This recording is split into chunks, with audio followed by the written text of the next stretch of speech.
Benvinguts a la història de la Copa Amèrica. Un serial impulsat per la Fundació Barcelona Capital Nàutica. Tots els secrets de la competició esportiva més antiga de la història. A la canya, Nacho Gómez Zarzuela.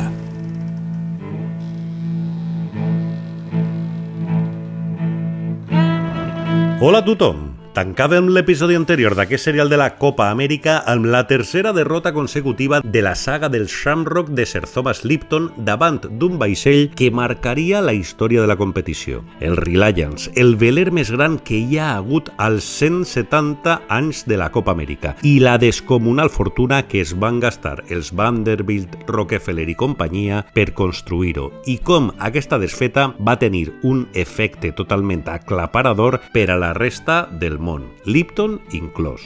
Tant és així que l'empresari irlandès inesgotable va trigar 10 anys a presentar un nou desafiament.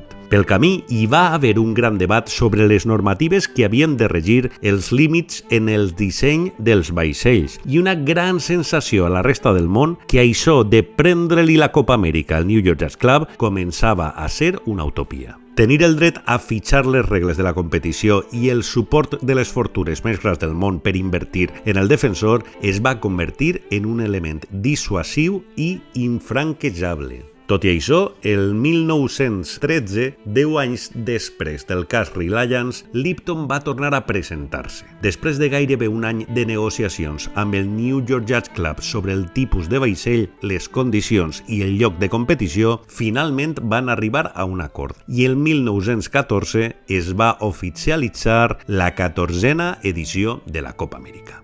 Curiosament, el motiu que al final va allargar les negociacions va ser el camp de regates, ja que els americans volien endur-se la competició a Newport, però Lipton es va negar en rodó, perquè no coneixia les seves aigües i al final va acabar guanyant aquesta minibatalla. Per dissenyar el Shamrock 4, Lipton va apostar per una empresa que avui en dia és llegendària, però que començava a treure el cap en el disseny naval en aquelles dates. Camper and Nicholson. Els britànics van dissenyar un fenomenal veler de 75 peus, però no van caure en una dada que acabaria sent fonamental, l'enorme superfície bèl·lica que tenia en comparació amb el seu rival americà, que els penalitzaria al handicap amb 7 minuts de desavantatge, cosa que convertiria les regates posteriors en un duel desigual. Però bé, no avancem esdeveniments. Amb el Shamrock 4 perfilat, la batalla dels desafiadors americans va ser força sonada, encara que al final va acabar imposant-se novament el disseny del mític Nathaniel Herreshoff, batejat com a Resolute. Lipton va enviar el Shamrock a través de l'Atlàntic remolcat pel seu famós creuer de vapor, l'Erin. No obstant això, pocs imaginaven que aquesta 14a edició de la Copa Amèrica quedaria postergada uns quants anys per un dramàtic esdeveniment. Just quan navegava pel mig de l'Atlàntic, l'Erin va rebre un cable en què se li informava de l'esclat de la Primera Guerra Mundial. L'Erin encara va tenir temps de remolcar el Shamrock fins a Nova York, però immediatament va travessar de nou l'Atlàntic per posar-se al servei del govern britànic. Tristament, un torped alemany el va encertar de ple durant el conflicte bèl·lic i es va enfonsar quan servia com a vaixell hospital a la Mediterrània. Evidentment, la Guerra Mundial va paralitzar la competició, però així que l'armistici va ser una realitat, Lipton i els americans van reprendre el desafiament, que tindria lloc finalment en 1920, 17 anys després de l'anterior duel. Un cop superada la guerra, Lipton, la popularitat del qual creixia a marxes forçades, seguia fent de les seves. Un dia, abans de la competició, es va presentar al vaixell amb una càmera i un grup de senyores de molt bon veure. I, cito textualment la premsa de l'època, en la que va ser l'única ocasió, segons diuen les males llengües, en què se'l va poder veure a bord del Shamrock. El que sí que diferia molt era la percepció pública de Lipton com a womanizer, que diuen els anglesos, un faldiller, un dels solters més cobejats del moment, amb la realitat que vivia. I és que, segons el seu biògraf James Mackay, va tenir una parella durant més de 30 anys, de nom William Love, que era un dels seus col·laboradors a l'empresa. En aquesta època, aquest fet no l'hauria ajudat en absolut a reforçar la seva popularitat en ple apogeu de la moralitat victoriana, de manera que es va mantenir en l'àmbit privat. A més, en aquells anys, la noblesa britànica ja havia coronat Lipton com un dels seus. El rei Eduard VII el va anomenar cavaller de la Reial Ordre Victoriana i fins i tot li va ser concedit el títol de baronet. La Copa Amèrica va ser precisament un dels vincles més grans que va compartir Lipton amb els successius monarques britànics. Però bé, tornem a l'aigua perquè les regates en aquesta edició de 1920 van ser les més emocionants de la història i Lipton es va quedar molt a prop de complir el somni de la seva vida.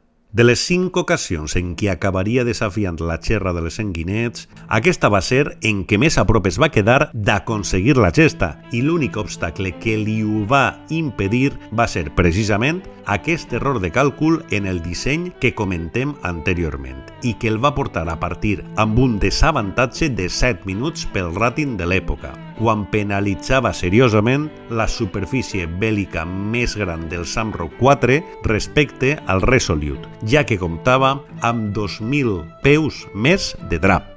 Tot i aquest considerable hàndicap, el Shamrock arrencaria la Copa Amèrica com si es tractés d'una pel·lícula de Hollywood. Amb 2 victòries consecutives a les 2 primeres mànigues, en què no només va guanyar en temps real el seu rival, sinó que li va traure folgadament els 7 minuts d'avantatge que necessitava per guanyar també en temps compensat, encara que és cert que a la primera màniga va ser per ruptura del Resolute. Tot i això, la tercera prova va ser clau. El Shamrock va guanyar també en temps real, però la regata va ser tan igualada que els dos vaixells van tenir pràcticament un final de photo finish, en què es van imposar els europeus per només un segon d'avantatge.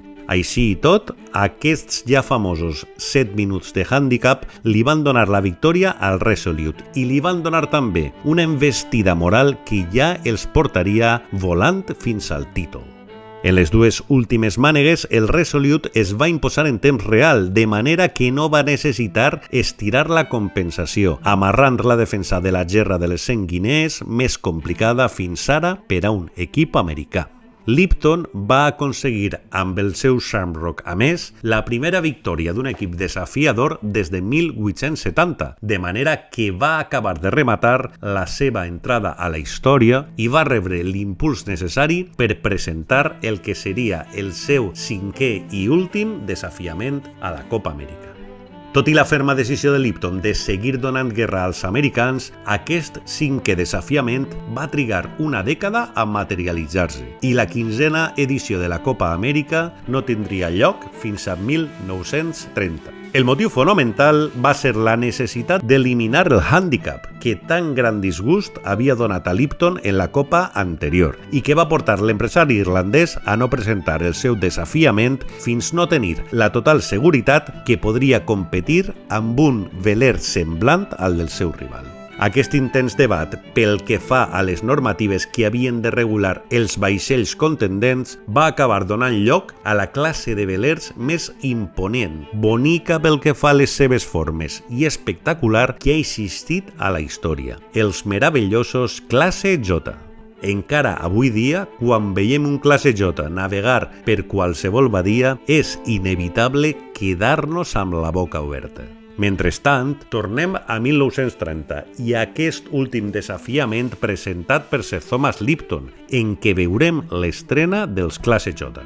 Lipton va tornar a confiar per dissenyar el que seria el 5è i últim Shamrock de la saga a Camper and Nicholson, que tindrien un debut espectacular al circuit britànic de regates i guanyaria 15 de les 22 proves que va disputar abans de creuar l'Atlàntic. Tot i això, al davant tornaria a tenir una armada pràcticament impossible de batre pels seus inesgotables recursos. Els americans van dissenyar fins a 4 classes J nous per disputar el torneig de desafiadors previ: el Whirlwind, el Whitamo, el Yankee i l'Enterprise, amb la qual cosa s'asseguraven que qui guanyés arribaria a la Copa Amèrica en un estat de forma espectacular. En aquesta batalla americana per triar el defensor es va imposar l'Enterprise, una autèntica meravella dels mars finançada per un sindicat liderat per Harold Vanderbilt, que també seria el patró del vaixell i va ser dissenyat per Sterling Burgess, del qual parlarem en el següent episodi. L'Enterprise tenia un espectacular pal de duralumini amb més de 80.000 reblons, diversos estais amb mesuradors de tensió i 2 dotzenes de winches, els quals estaven instal·lats sota coberta i eren accionats per 8 mariners coneguts com la Colla Negra, perquè mai sortien a coberta. També va cridar moltíssim l'atenció la seva botavara, que era tan ampla que 2 homes podien caminar-hi sense problemes. L'alçada dels pals d'aquest classe J feia impossible que passessin per sota dels ponts novaiorquesos, per la qual cosa es va decidir portar per fi la competició cap a Newport, i aquest fet va ser, sens dubte, el cop de gràcia per a Sir Thomas Lipton, el Shamrock V del qual no va poder fer res davant l'imponent Enterprise i davant del coneixement de les aigües dels seus tripulants, per la qual cosa els americans van tornar a retenir la copa sense problemes. I ens anem acostant al final perquè a Sir Thomas Lipton el va sorprendre la mort el 2 d'octubre de 1931, quan ja treballava en el que seria el Shamrock VI, de manera que únicament la vella de la Dalla va ser capaç d'aturar els seus innombrables intents per guanyar la copa. Abans de morir, però, es va emportar un reconeixement impagable. Va ser portada de la revista Time. Els americans van reconèixer que tenien més ganes que Lipton s'emportés la copa que de retenir-la ells una vegada més, per l'infatigable desig del carismàtic irlandès. I com dèiem a la introducció del capítol anterior, un actor de Hollywood, Will Rogers, un dels més famosos de l'època, va escriure un article al New York Times per organitzar una col·lecta presidida per el mateix alcalde de Nova York amb la finalitat de regalar-li un espectacular trofeu a Lipton que substituís l'anhelada gerra de les 100 guinees. Fins i tot hi ha un llibre meravellós escrit pel seu últim rival, Harold Vanderbilt, en què l'americà no dubta a lloar la apassionant figura de Lipton. Doncs bé, sens dubte, i després de repassar tota la seva vida en calma, ens reafirmem encara més que en la prèvia que Sir Thomas Lipton, malgrat ser el millor perdedor de la història, va ser un dels grans guanyadors de la història de la vela. Fins al següent episodi.